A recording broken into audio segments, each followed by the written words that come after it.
श्री स्वामी समर्थ. तर चला पाहूया आज स्वामी महाराजांचा काय संदेश आहे तुमच्यासाठी, काय संकेत आहे.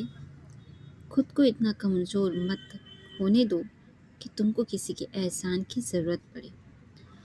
स्वतःची काळजी घ्या आणि स्वतःला इतकं कमकुवत नका समजू की तुम्हाला कोणा दुसऱ्यांकडून सहाय्यता घेण्याची गरज भासू लागेल.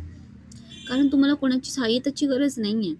ठीक आहे, तुमच्यामध्ये सुद्धा खूप पोटेन्शियल आहे, तुमच्यामध्ये सुद्धा खूप हिंमत आहे, खूप एनर्जी आहे. तुम्ही स्वतःबद्दल जर काही करण्याचा प्रयत्न केला तर तुम्ही करू शकता, एकटे उभे राहून करू शकता. बिकॉज तुमच्यासोबत ब्रह्मांड नायकाची शक्ती आहे. तर कोणाच्या एहसानाची गरज तुम्हाला नाही आहे. ठीक आहे, ही पहिली गोष्ट. दूसरी, अपने अंदर की कमियों को खोजो, कौन सी गलतियाँ हो रही है उसे सुधारो, समझो, साफ करो.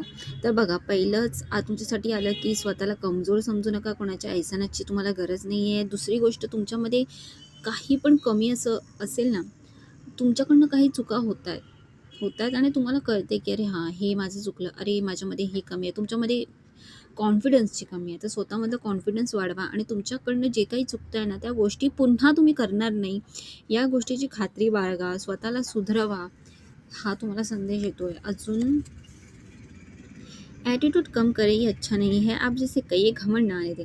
आणि जर तुमच्यामध्ये कोणत्याही लेवलचा जर ॲटिट्यूड असला तर हा ॲटिट्यूड चांगला नाही आहे. तर बघा, ॲटिट्यूड, अभिमान आहे ना, तो कुठे ना कुठे स्वतःलाच आपल्याला पाडतो आणि कुठे ना कुठे आपली जी एक विचारधारणा स्वतःसाठी असते ना, अभिमान अशा प्रकारे तुटतो की आपण स्वतःची सुद्धा राहत नाही.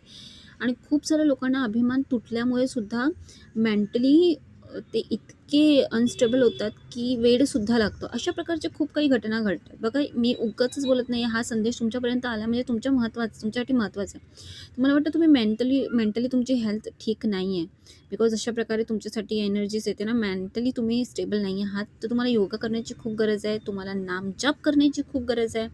नामजप तर करा. ठीक आहे, तर या गोष्टींची तुम्हाला गरज आहे. आणि ॲटिट्यूड कमी करा.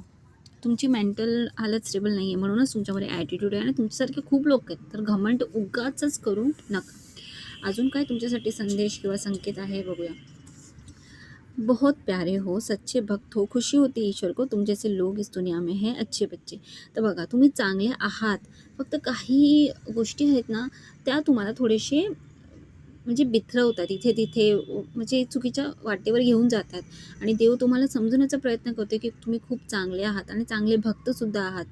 आणि खूप खुशी होते देवाला की तुमच्यासारखी चांगली लोकंसुद्धा आहेत. तर स्वतःची व्हॅल्यू ओळखा. ओके.